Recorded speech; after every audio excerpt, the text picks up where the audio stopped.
Now we should be online. Hello everyone, welcome to today's stream. This one will be more geometry nodes, particle simulations, and all that good stuff.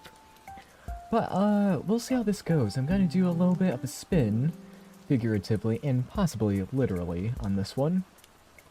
Where I'm gonna start off with getting the mesh tangent of this object. I recently figured out how to do this, and I want to test it out with simulations. Because I tried doing this fairly long ago, and I just realized that the music is too loud, so let me reduce that. There we are. So getting mesh tangents. I found out that the way to do this is to use a sample UV surface, just like this. So do that. Have the UV map for here, UV map, sorry, for here and here, but I want to add just the slightest bit to here, so like 0.00001, just do that.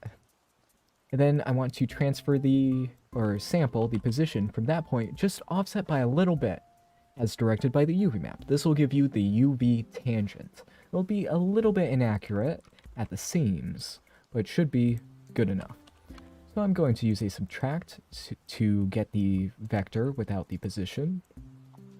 There we are. That should work pretty much perfectly, but I think I'll need to use a normalize just to make it go to... So it's all normalized. Normalized just means all the values are set to 1, 0, or -1. So I'm going to store this attribute as... Let's set that to vector.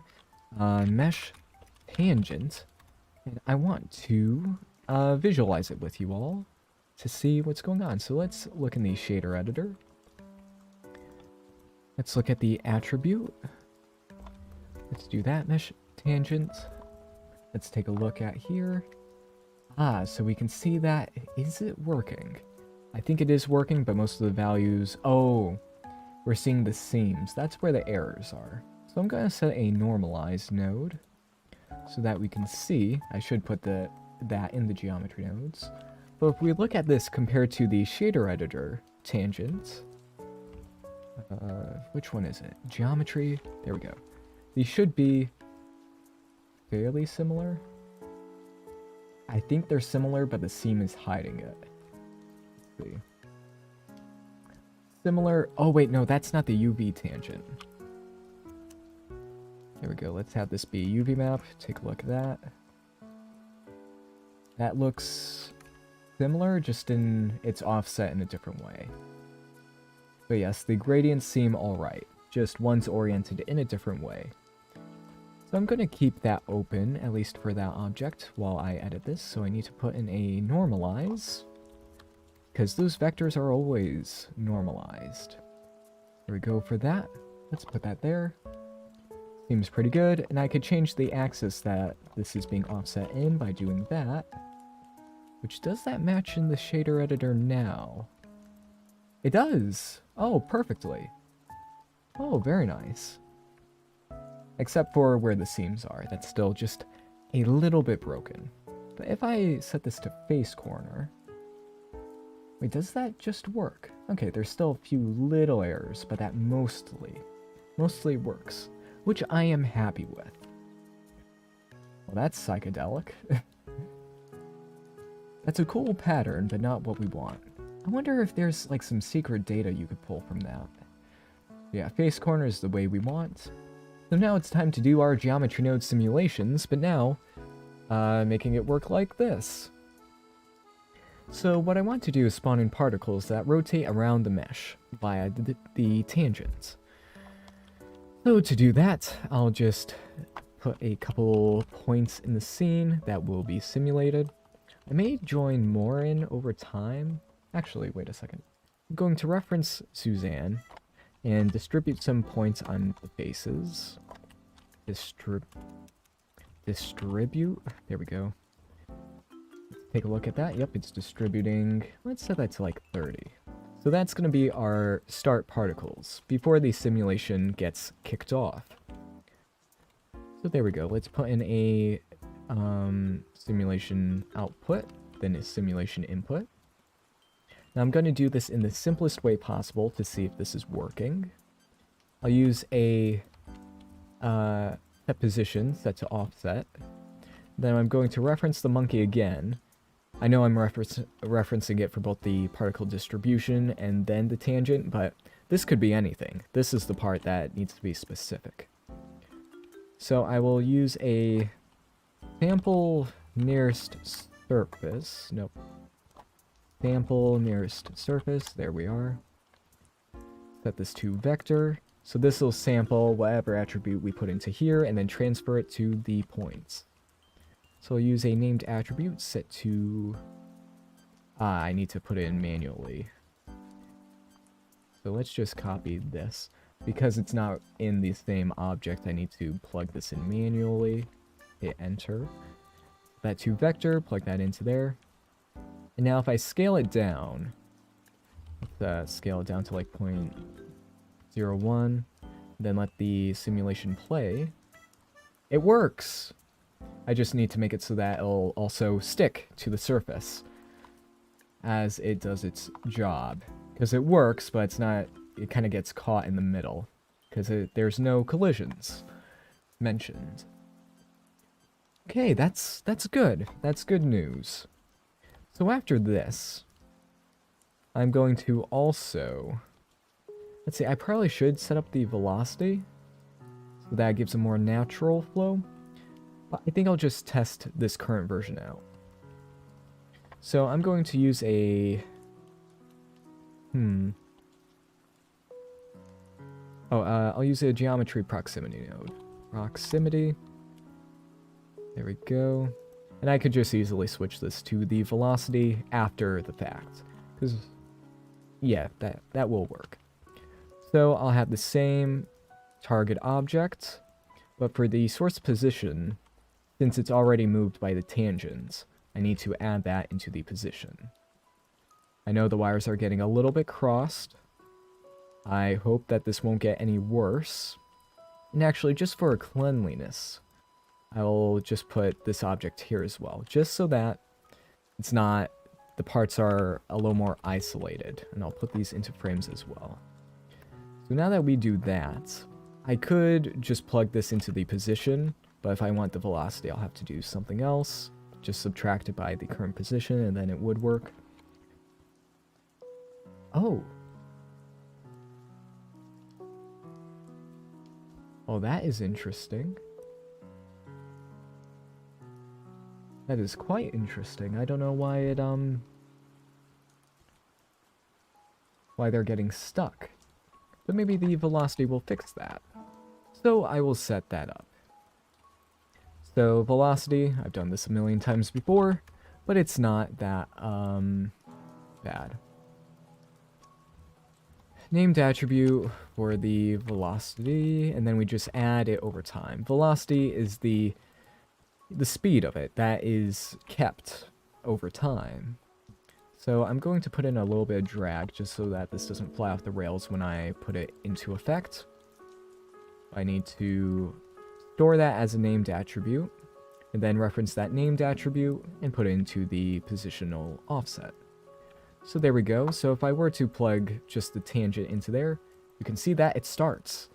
Which starts this kind of, I don't know, kind of nebula type thing. But we can see it's spinning around the object according to the UV tangent.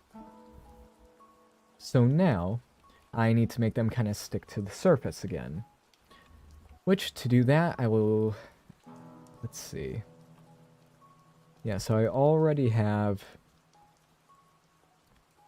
I need to remember how to do this properly. Because I need to add the current velocity into... Actually, no, this will be fine.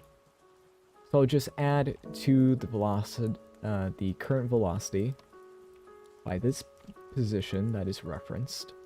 But I need to turn this into a vector instead of just a position. So to do that, I just need to use a subtract node, vector math. Subtract, just like that, and have it be subtracted from the position. And that'll give us the exact distance between the particle's current position and the mesh. It'll be a little inaccurate because there's velocity applied beforehand that I didn't put into the source position. But we can see it's mostly sticking to the surface, which is good. Yeah. So maybe I'll add in the current velocity into the source position. That's pretty simple. You saw me do that before. Just simply add the velocity before it's applied into there. I do believe I've positively messed up. I think I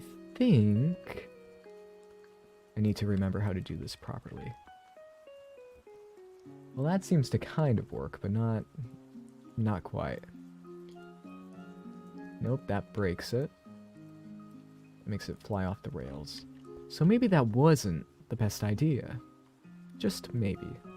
Well, that makes it simpler on me, even though it's not entirely accurate. But we can see that the effect is way too strong, so I will scale this down by a bit. Which this doesn't scale by a certain distance. Ooh, that's actually looking pretty good. Wow, I'm surprised. And let me turn up the frames per second for you all. There we go. So there's that, looking pretty good, if I would say so myself, which I do. So let me turn up the amount of particles. Looking pretty good. It's fast, I know that, so let me just reduce that by a bit. There we go. How are the particles? Some of them are still being kept inside of the object. I don't think I'm going to worry about that. Like, I could make it so that they're only on the outside, and a couple of them are getting stuck. But I think that's because they are at the seams. I'm not the most worried about it. Also, if you want to make it so that the vector from the object is a set distance, you just throw in a normalize. So that'll mean that they'll always go 0.1 meter towards the surface for every single step of the simulation, rather than like a ratio. Okay. So I think I like the ratio version better. That gives a much softer look to it. Wait a second, did something go wrong? Because it doesn't seem to want to follow the object's shape anymore. How would that change in such a... Okay, no, it is. It's just before the velocity, the strength was too low for it to properly do its thing. There we go. Pretty nice. But still, I don't know, something's a little bit wrong. Let me turn up the amount of particles, and I want to set the point radius to be lower. Let's see, what does that look like? No. Needs to be lower. There we are. Looking pretty good. And we can still manipulate the tangent as we so desire.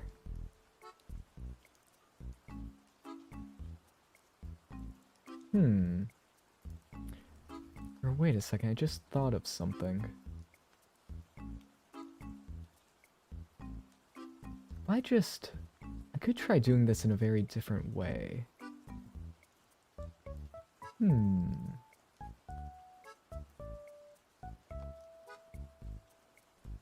So let me just try disconnecting this part, and then just adding all this dirt. No, I already tried that.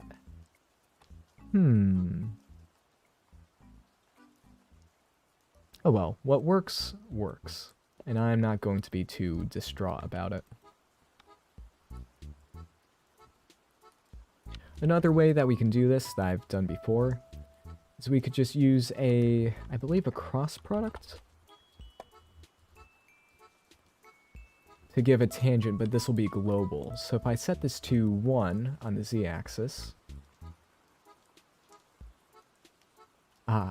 and put the position as the input, and it looks like I need to normalize the output, or the position. I'll just normalize the position. Is that too much? Yes, it's a little bit too much, so I'll reduce that. But that'll give you like the z-axis rotation, as you can currently see here. Slowly but surely, a little too slowly for my liking, it's rotating around like that. But since I wanted the UV tangent, because that looks better, I just plug that into there. So I think actually for the tangent, I may need to switch it up a little bit. So I'm just going to do a quick test with this, and I'm going to switch the domain that this is on. Let's see what it looks like on point. We get more errors, not good. Face.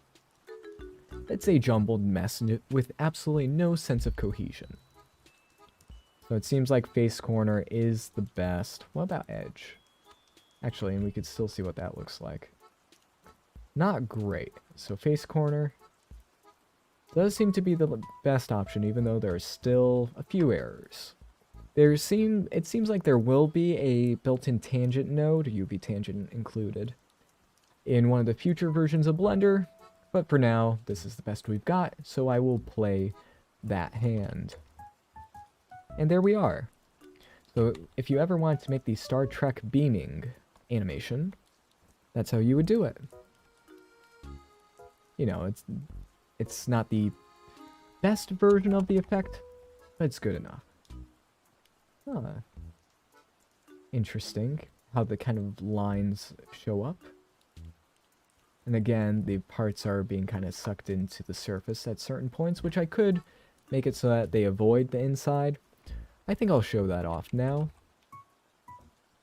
Let's see if I can remember how to do it. I need to sample the normal from there, and then I need to use a dot product, I believe, of this and that, then use a greater than node to say, hey, this gives us like the difference in the angle between this vector and that vector. So I'm just going to do a test that'll disable the attraction if it's on a certain point. So if I do this, then it looks like, is it working? I think it might be working already. I just need to, let's set this to 1. So this should make it so that any ones that go inside are immediately rejected.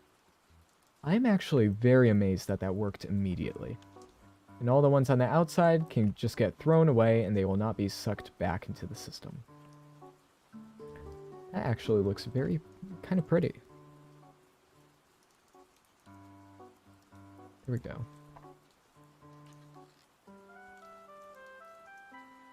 I've been trying to learn geometry nodes, but it's really hard, man. You are correct.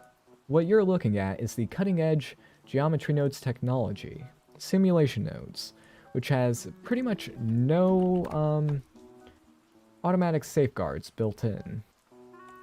No ease of use. So I'm literally building a physics system with my own knowledge. So this stuff is all the most advanced stuff that you could pretty much get into.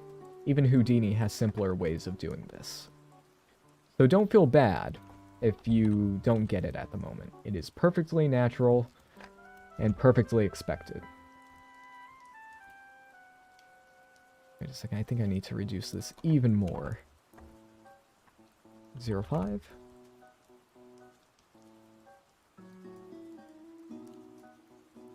Or is this too slow? Oh, that seems alright. I messed up the settings. Now it doesn't look quite the way I want it to. So let me just undo until it's back to what I wanted. Undo a ton. Aw, and that's the most I can undo. Well, that's a little bit sad, don't you think? Let's switch this to like 0.75.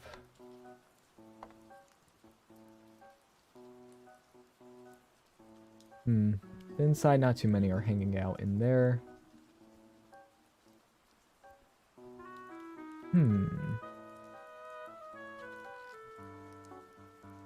But yeah, there we go. What if I use a map range after the fact? Because I do want it to stick close to the surface.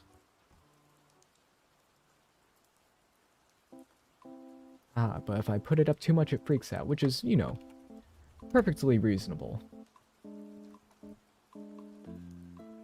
And it chooses to go around the ears because they're too much of a hassle to deal with, apparently.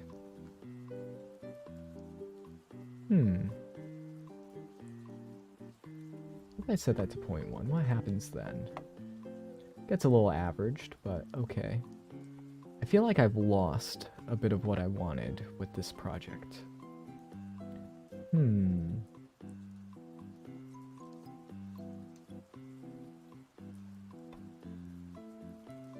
Yeah, well, I need to find out how to get it again. So let's turn off that. Those spin around, they still do that thing, but they're not being constrained to the object. It just turns into like, I don't know, planetary rings in a sense. I just had that at like 0.01. This will just keep in the general area, but it's still good. So yeah, the Star Trek, well, beaming effect in kind of a sense. Just kind of. I can reverse this. Oh wow, it did not like that. But still looks cool.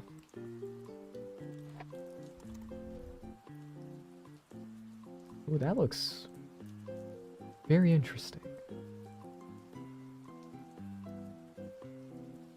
Oh, it turns into the shape of the monkey. Oh, very cool. Wait a second, did I freak something out in the monkey mesh? And that's why, nope, it's still face corner. Nope, all that is still perfectly okay. Let's go back into the geometry node editor for the particles. Maybe I should implement the motion blur, or the motion blur in quotes. Let's see, let's instance on the points. Let's have this be a cone, or should I do the cone method or the icosphere method? Let's just do the cone, because that's the simplest. So this will spawn in cones. Let me make it so that they're only 3, so that their depth is 1 and their radius is significantly smaller. Maybe 0.1. And then I will use the velocity as the orientation and the scale of this. So I'll put this into the scale, but I need to use the length. Like that into there. So the ones that are faster will have a bigger scale. And then the smaller ones will have less. And then I'll use an align Euler to vector node. Let's put this into the vector, plug that into there. So this will make it so that they're pointing in the direction. I need to set the depth to -1. So that's accurate. And now we have particles with pseudo motion blur. Mesh motion blur, essentially. Because I put the velocity into the length will be the exact amount that the particles move in a given frame. And then, yeah, I could add some glow, so I'll do that real quick. I'll put this into a frame, and then the orientation is just set by the align Euler to vector. There we go. Sorry if I fumbled my words a little bit. My brain is racing faster than my mouth. So I'll set this to there, set some emissions, so let's take a look at that. Ooh, and I need to turn off viewport denoising, because that does not like animations. There we go, something like that. Ooh, I like that look. Let's turn that down, and let's turn off the shader for the monkey. Turn off the light. We just have that. Which that looks pretty cool if you ask me. And oh, we did this all in less than 25 minutes. Wonderful. Now I just need to make it pretty, or, you know, different styles of effects. Actually, I'm going to save this now. Tangent spiral sim? Yeah, let's just label that. Spiral, not the most accurate name, but good enough. Like, I really like how it takes off. Like, you see that frame? That looks so good. I just need to make sure that it stays within a certain range. But what if I made it so that it faced away from the monkey? so that it has to stay away unless it's within a certain radius. Actually, I can do that. Let's use a map range. So if it's too close, it'll make it say, "Hey, just move in the other direction, man." Oh dear. Is that? No way that's working. Okay. That is working, and I don't know why it's lagging. Yeah, I do not know why it's lagging. Maybe it's just a little too extreme. Extremism is never good. Take notes, kids. Yeah, I don't know why it's better the closer it is. More performance. There we go. Maybe the velocity is just being carried over too much, and that's why. Oof. Let's turn up the speed. Reset this. No, these ones just keep choosing the most optimal flow, which I'm not the biggest fan of, believe it or not. It's a little too much, so let me reduce that. These are a bit too fast, so let me just tone that down by a bit. Too slow. There we go. So that actually kind of works better. Let's pull it closer to the surface. A little too fast, so let me go and reduce that by a bit. So that we have just enough. Now these are kind of going into an optimal flow pattern, but not as much as before. Actually, quite a bit still. That is unfortunate. Let me set this to 0.5 again. But it's at 0.9 now. Okay. So the more it carries over. This will keep getting faster and faster until the end of days. I just wanted to see what would happen.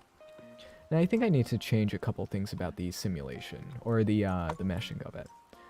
So I need to use a combine XYZ node, so that this will only affect the z-axis of the particles, so that they do not get larger over time. So that they'll always start out like that, and then do that. I think that's good. And then I may need to set like a max value, which in the logic is a minimum, so that it cannot get any shorter than a certain amount. So let me change that to like 0.1. There we go. So this to 0.05. There we go. I think that's good. So now I just need to fix the simulation one more time. There we go. That's pretty soothing, I would say. And I can make this work with other meshes. So if I delete the... Oh my goodness. That kind of jump scared me. So if I make this a cube, we can see stuff like that happening. Which most of them... Oh! Why are they getting caught in the, in there? We can see that stuff is happening, but... Wow. Oh, I know why. I need to implement the check to see if it's inside the mesh. So I'll just use a switch node. Actually, no. Wait, I need to think a little bit.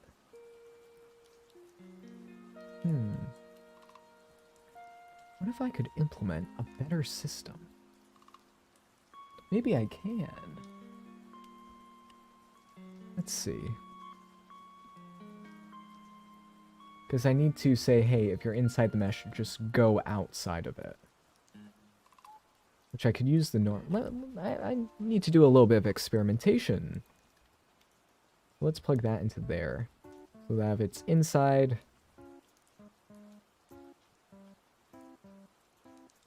Actually, wait a second. Need to scale this by that. Let's just try putting that into there. Let's see what happens. Ah. That just forces it inside. And that forces it outside. So if I do this, what's happening?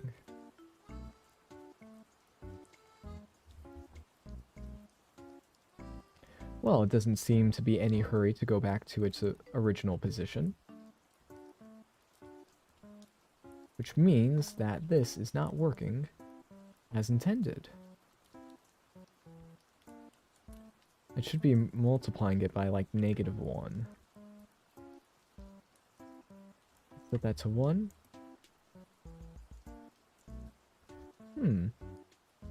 So this just sucks it inward. Oh, that's why. Because I'm not referencing this. Okay, so the data was inaccurate. So this is making it bounce on... Wow, that actually looks pretty cool. Not accurate, not what I want. Pretty cool. Let's turn off that. Oh. So this is making it so that it always goes towards the inside of the object. Not what I want. So let me just undo that. Actually, no. That needs to be 0.1. This needs to be 0. Oh. What's happening there? Oh, they're all getting sucked into the error vertices of the tangent. Still cool. Should probably also... As you can see, the normal is a little bit off. It's just projecting in these in squares, so I need to use an interpolate domain and have this be set to point for that to be smooth. There we go. See that? Just a little bug fix for you folks. Okay, so as we can see, this is starting to get a little crazy. So I need to fix this up a little bit. Just a little bit. So I'm going to delete that and delete that.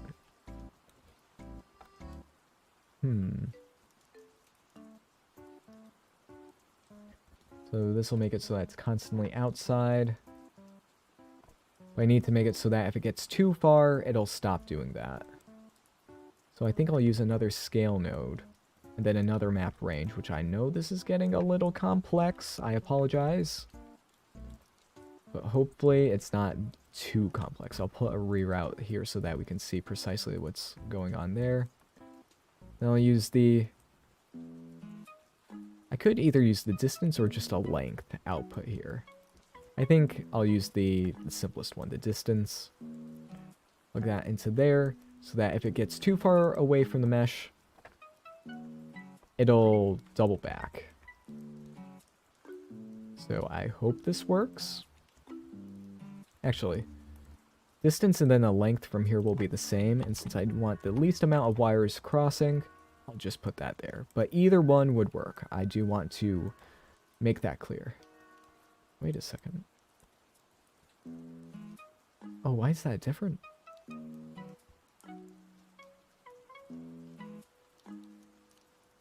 Let me set that to 0.1. Ah. Let me bump that up a bit. We can see how natural the simulation kind of looks. There we go.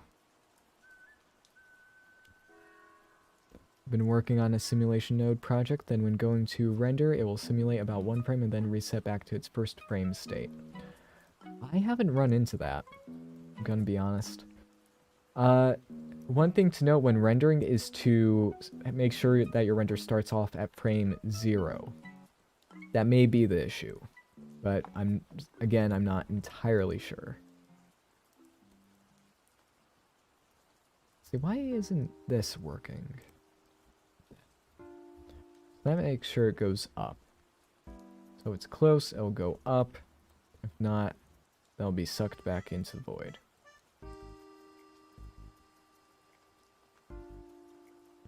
Huh.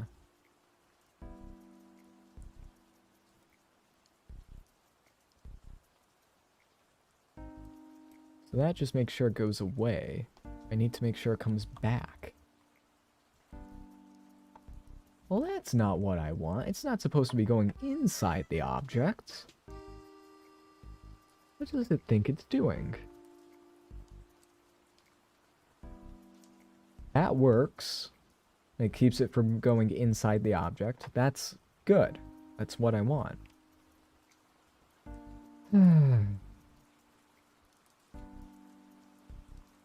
want to make it so that it'll double back if it goes too far. So if it's close to the mesh, it'll be 1. But if it goes further away, it'll be -1.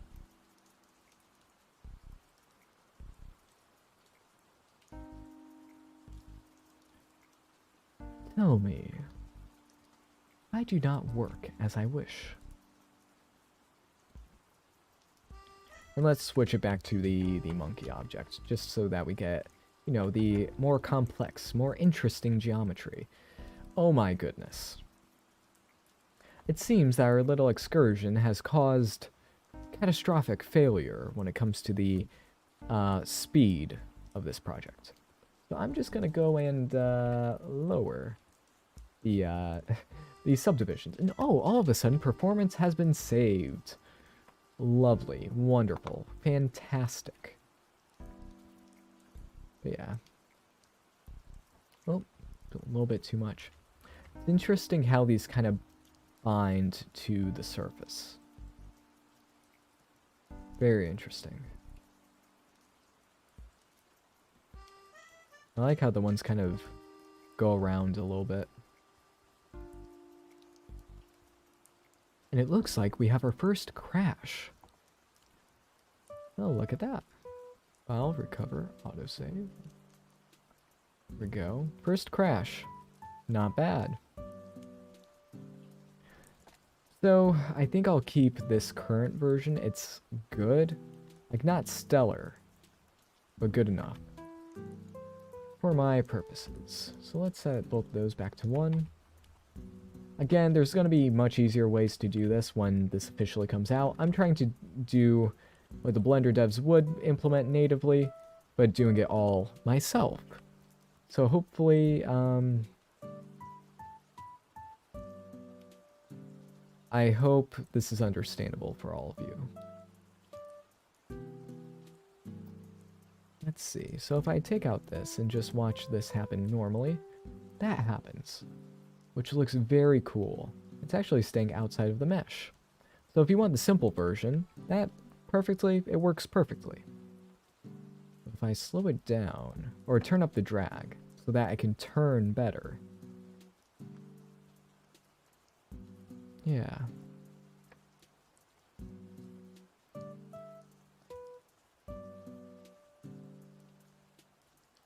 Very, very nice. And then I'll set this to like 0.1. And then I implement the stay outside of the surface for please. Oh, do I need to add the position for both of these? I just need to check for the sampling to be accurate. That does look quite a bit more accurate. It should be. Yeah, here's the simple version, and then the complex version is everything that happens after that reroute. Let me bring this. Ooh, what was that? That's a little bit rough, don't you think? Okay, that makes it so that they're shot out. They're too close. Okay, let's edit this until it works flawlessly. So none should be inside.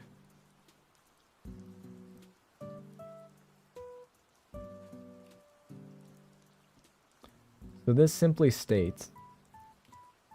Oh, that explains it.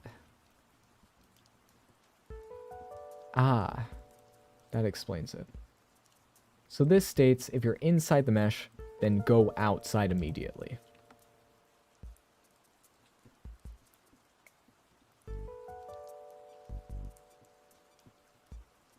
Yeah. Alright, let's try this again, except with no little tidbits of information.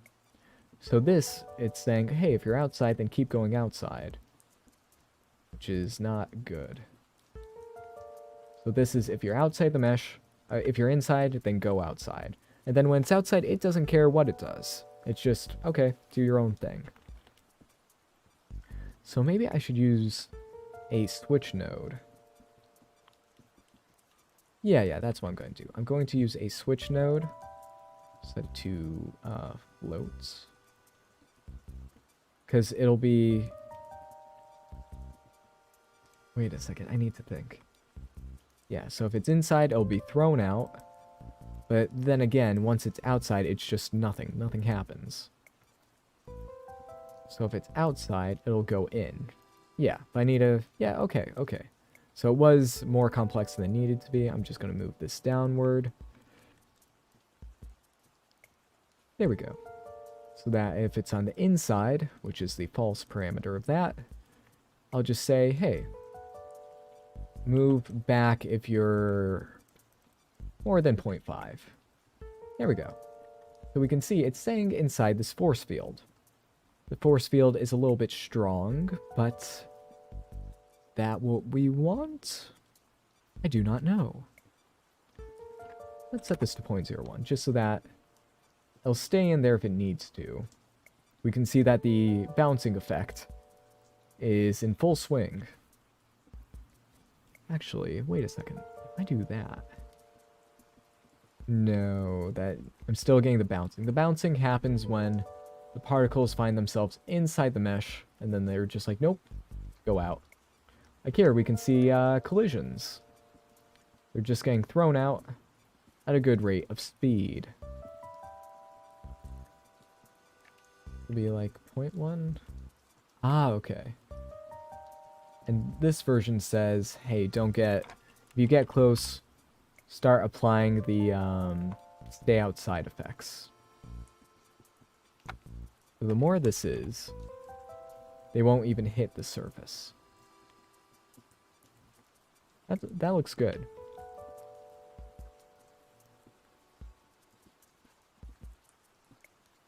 So yeah, if you want the simplest version of this effect without the internal stuff, which I think might be the better option, you just plug that into there, and then you're solid. Now some will clip into the mesh. Not many, but some. And the ones inside look like they'll stay inside for the rest of eternity. So if I want that to not happen, that happens. Right? Ah, wait. There we go. This will make it so that if they're inside, they'll evacuate. Which is good, but it does make the node system more complex. I hope you all understand. Dot product, all that seems to be good. I just need to double check if I normalize this, if it'll give a more accurate result. Let's take a look there. If I invert this, what happens? Anything on the inside? No, it's still good.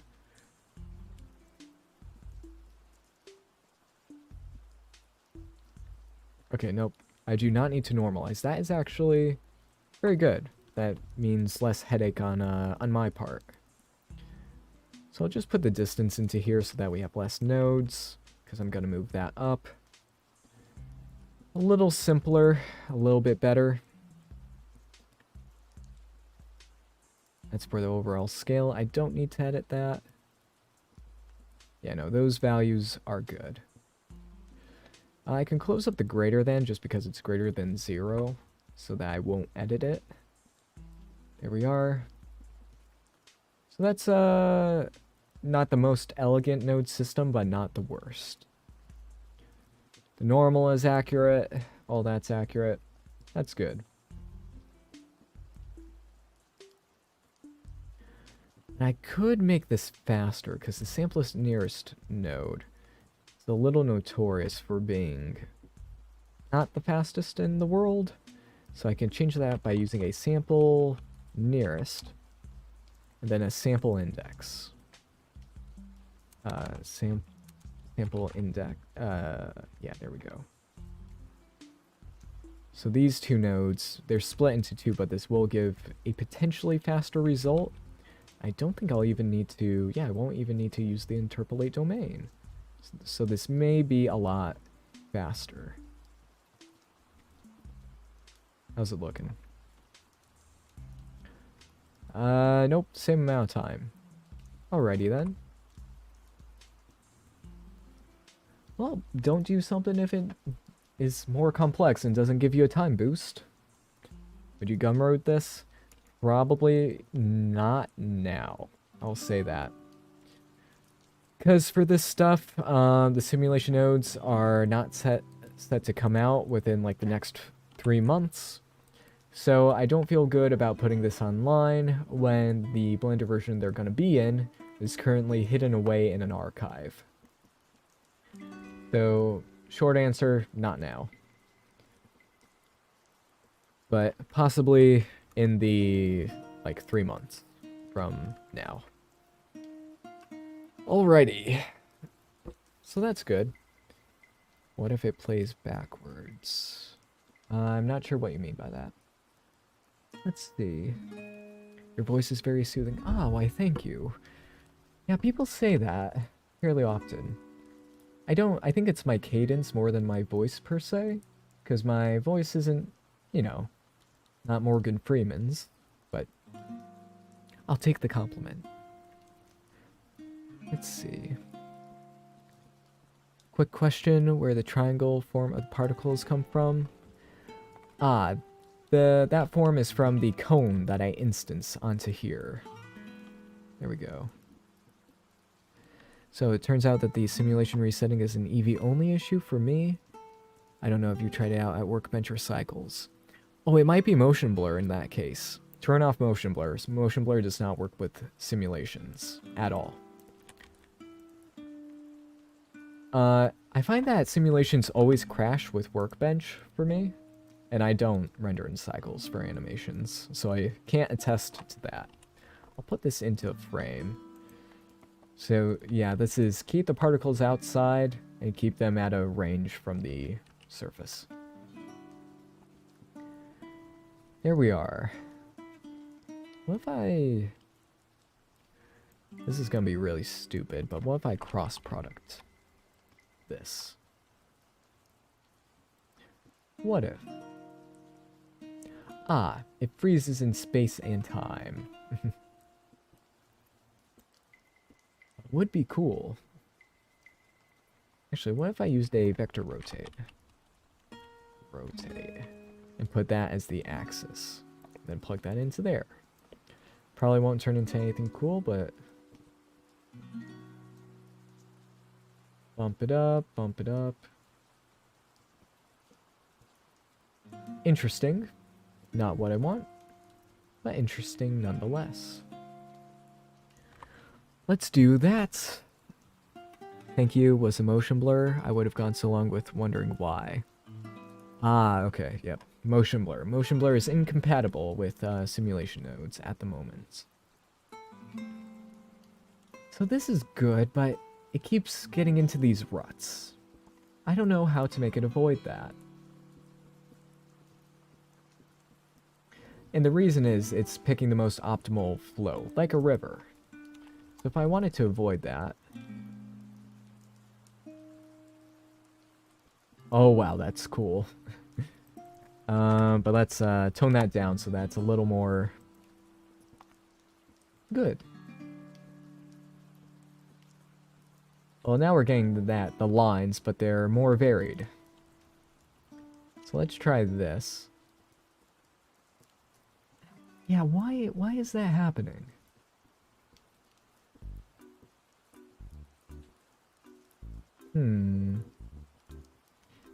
Yeah, I do not understand.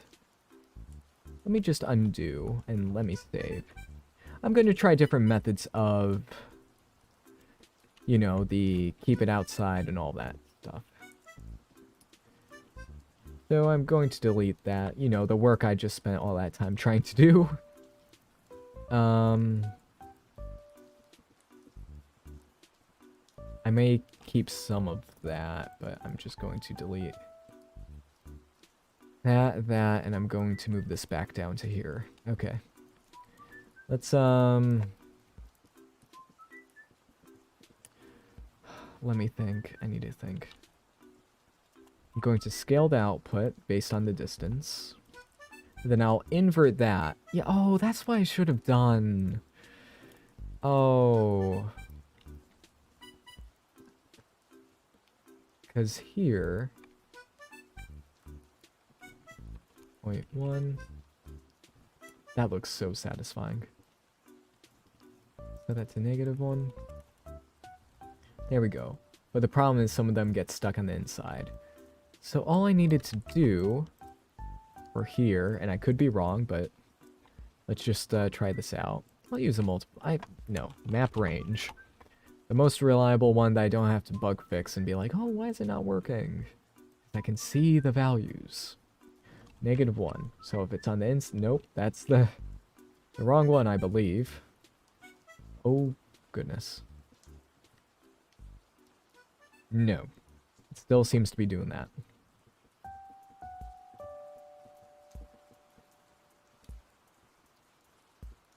But we're getting more variation with that. So maybe I just don't worry about the internal particles.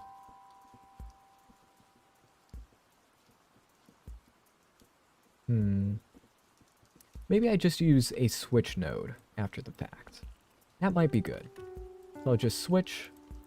If this is greater than what? Float. Yeah, this will probably be the best option. So delete that and that. So that if that is true, then it'll just fire it away. How's it looking? Looking pretty clean on the inside. Okay, so that was the right recipe. So we can, that's a simpler version of all of that. Good to know.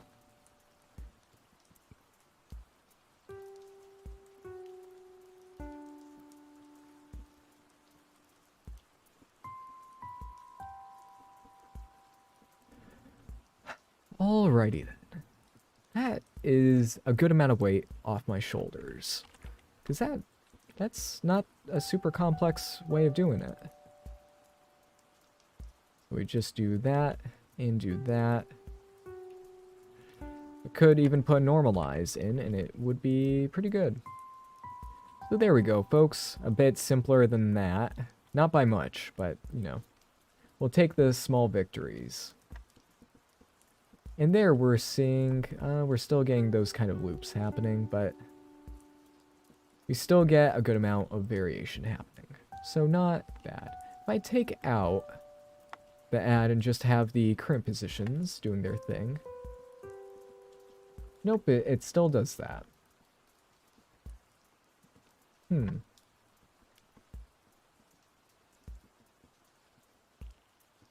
That's not bad. Not bad. So what else do I want to do? Oh, maybe I need to add the position, or the velocity to the position for the sample nearest index. So to do that, I would have to plug this one into an add node and then this into a position. Again, making the node tree a bit bigger, but it's alright. So I did see a change happen as soon as I applied it. But here we're getting, if I disable it, we have that, and then when I enable it, I did see another little change, not by much. But we can see that I don't think these are getting caught quite as much. I am mistaken. They're getting caught quite a... Wow, that's actually a lot. I wonder why that's happening. Huh. For some reason, the tangent is pulling in there. Well, that's not that great, is it? Again, once we get a proper tangent node, all that will be gone. All that will be fixed. But that's still pretty annoying to see. Oh, is that because... It is, okay.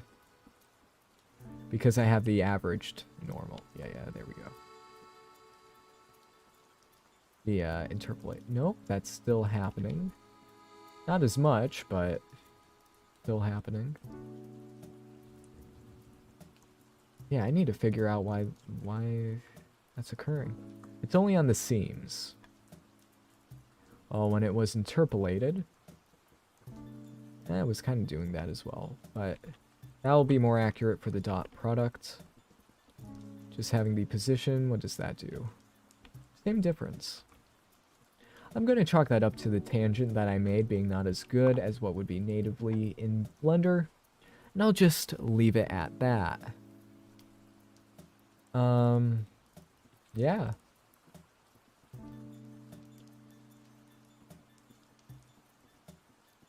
Very nice, very nice.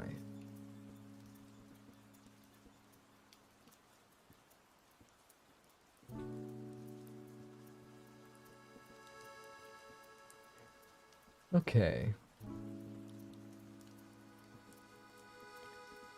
So the closer it is to the surface, does it turn into the bounds more or less? Seems to be more. So if I make it the...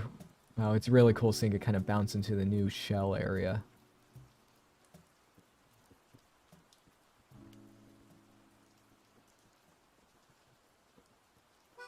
Or do I apply the tangent after the fact? Would that be better? I don't know. So let's test it. So for that, instead of having the tangent offset at first, we'll switch these around. So I will chop out the inputs, and then just do a little flipperoo. So I'll plug this into here, plug this into there, and I should just move this add node out of it so that we can clearly see what gets switched up. Let's move that over so that I can have the new velocity do that. Get plugged into... Uh-oh. Did I forget to copy something? No, okay, no, everything's good. And plug that into there. Let's see what happens then. I don't think this will be too accurate. Yeah, just as I suspected. So it won't be more accurate because... Yeah, okay. So I need to undo what I just did. It was just a test. So... okay, and since I didn't do all that, I have too few undo steps with this. So I'll just do this. And I don't even need that part for there because it's done so early on. I just won't care. So let's keep it as simple as possible. There we go. So good enough.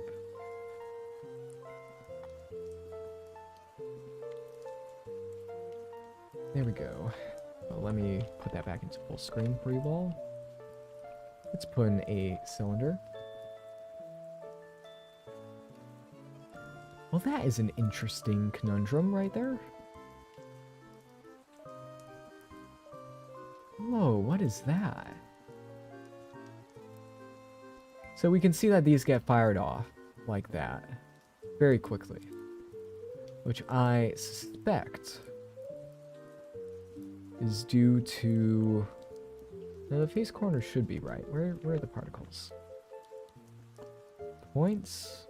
Oh, face. Oh, that explains everything. I had the geometry proximity according to the points when it should have been the faces. Oh, there we go. I was a little bit dumb. Well, that explains most of the errors that we ran into.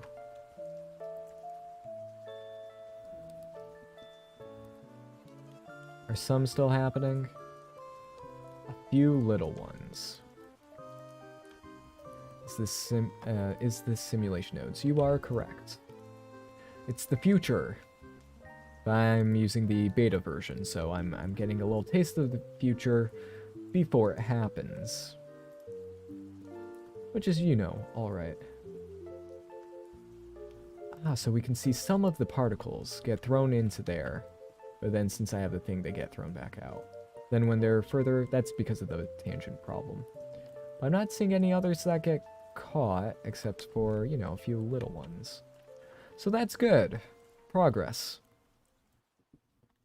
So I'm going to delete that entire section over there.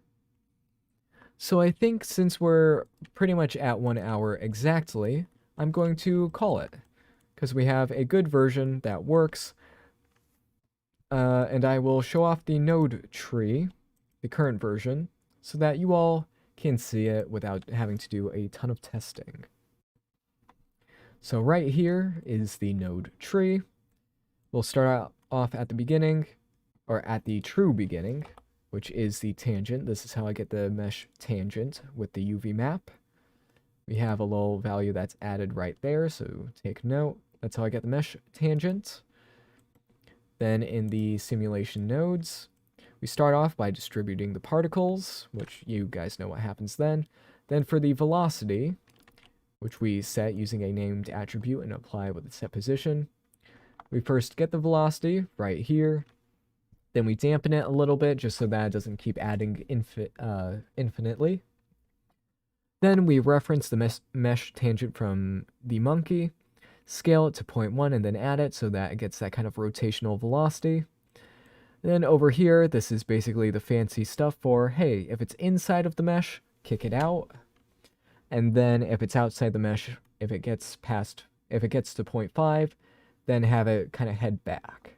So there's that, all the notes for all that. Take note.